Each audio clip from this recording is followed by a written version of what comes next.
Hi there, my name is Charles Sipa. Welcome to another Zangezwi presentation of mathematics. Our topic is Laplace transformations.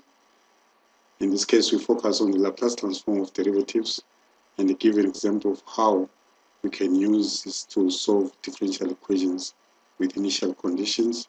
And we also introduce the concept of a transfer function. Let's say we're given a derivative of a function, let's say which you don't know, x, and that and this initial value at 0, which is a, and then we want to see how we can get the Laplace transform of that derivative. So the big question here would be, if this derivative is called a Laplace transform, the interesting question to be to find out how does it relate to the Laplace transform of the function itself. So because here we have got that x at t transforms to that.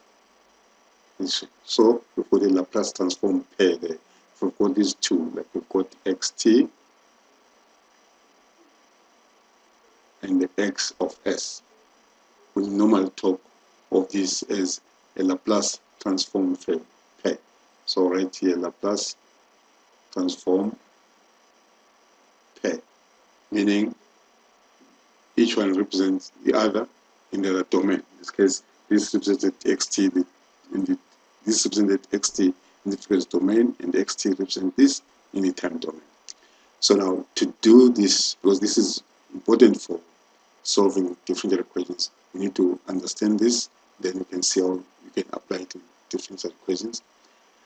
So what would happen here, integrating this, we just take our u, in this case, to be e to the power minus st, and our u prime clearly is going to be e to the power minus st multiplied by the derivative argument, in this case, which is minus s. And then our v prime, we can take it to be derivative of x with respect to time.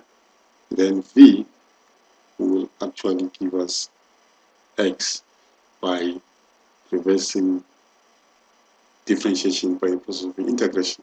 So this will give us something like this. Let's say, let's use again here limit as t is going to infinity. Doing that multiplication, we multiply this and that, and then these two, we put them on the integral sign. So we're going to have here e to the power minus st multiplied by x of t minus, let's say minus, and the minus there, minus, we combine the two minus, get a plus, the integral from the integral of e to the power x t multiplied by x of t dt.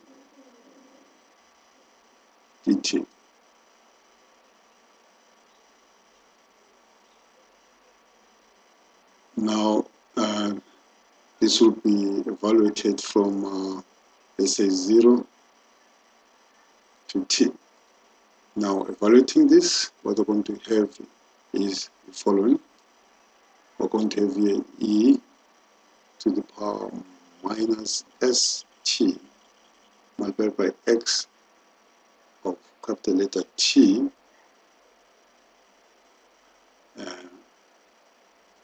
minus e to the power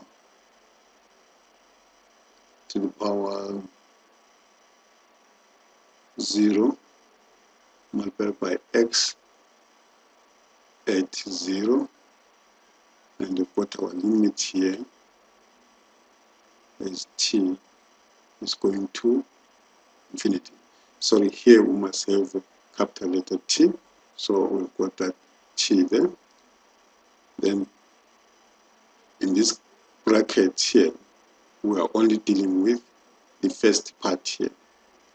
Now coming this side, we know that s does not depend on t, so I'm going to write s limit as t is going to infinity of x of t. This is from 0 to t, x of t e to the power minus st dt. Now let's carefully look at this.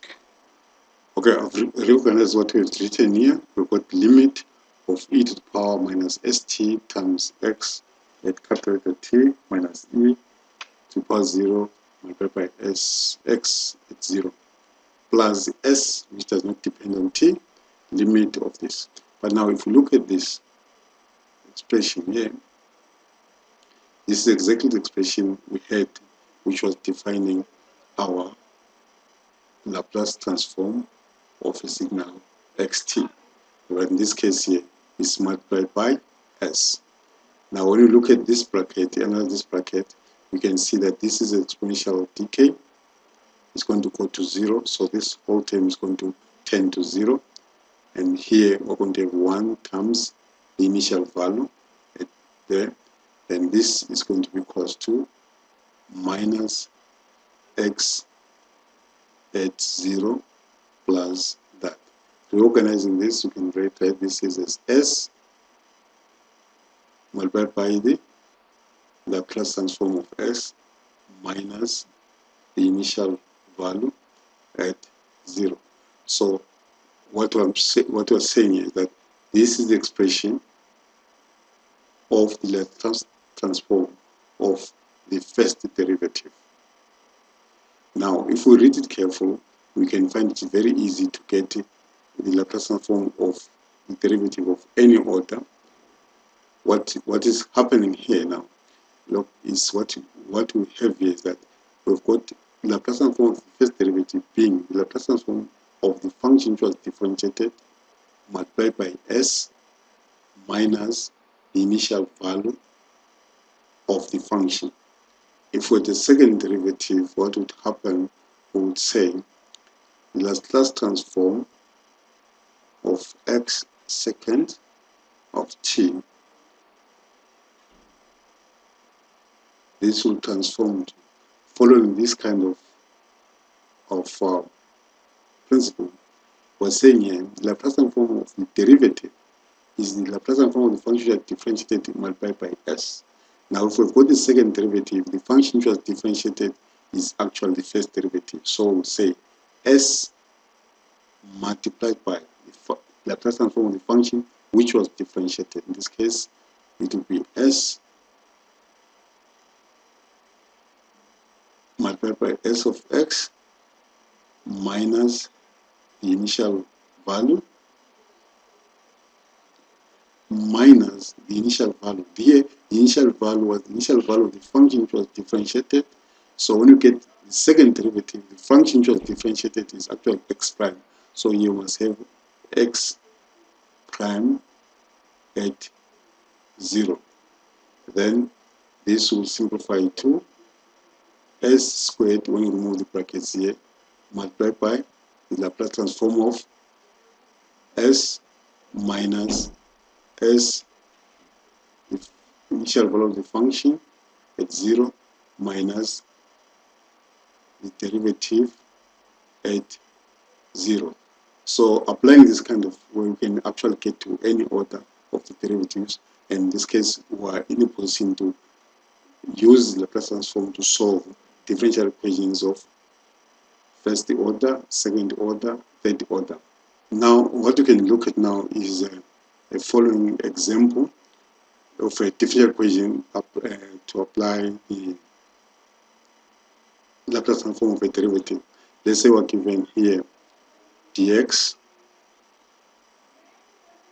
dt plus x of t equals to say, let's say u t.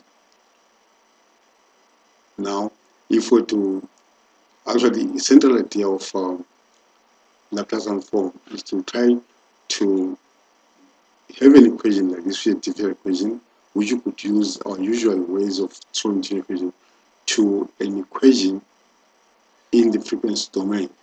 And in normal, what turns out to be that the equation in the frequency domain becomes an easy, not a differential equation, but a normal algebraic equation which we can solve. So if we, let's say, we're given a differential equation like this with all the initial values equals to 0, let's say x at 0 is equals to 0 equals to equal to 0, because that's the only initial value we've got. So applying the Laplace transform of the derivative, which is you've seen here, it will be s at x minus x at 0 plus, here when you apply Laplace transform, we just get s at x at s equals to, here we can just put this as placeholder, u at s. But you know that in this case it's a unit step, us is equal to 1 over s. So what will happen now here, simplifying this, we're going to have s of s multiplying s plus 1. Now as we're taking common factor in this term and that term, because this one is equals to 0. So we're left with that. Then this side we're going to have u of s. Now, having this expression like this, we can now try to, we simply have got an equation, algebraic equation in terms of s. But if we do this kind of manipulation, divide both sides by u s and divide both sides by s plus 1, we'll get something like 1 over s plus 1. Actually, in general mathematics, this expression of, remember when I put an equation like this, the right hand side here is supposed to represent the input to the system represented by the differential equation, and the unknown function there is supposed to be the output. So this ratio of the Laplace transform of the output over the input is normally denoted by GS,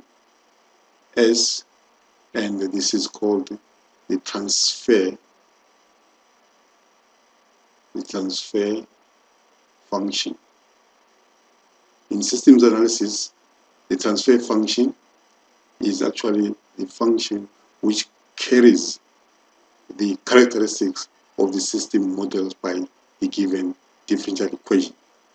Now, holding on this for a while and looking at this, what we had here, let's say with this as a differential equation, we wanted to solve this differential equation, what we then do, we take it from there and actually put that this is 1 over s. Now, when we've got that, this expression,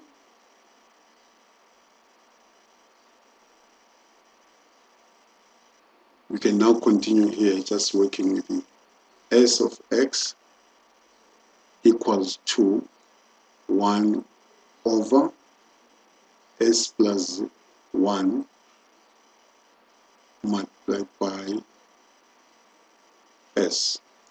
So what do we notice here now? We've got a frequency domain representation of the signal x of t. No one only use the word signal, we're talking about functions of time which actually carry a certain message.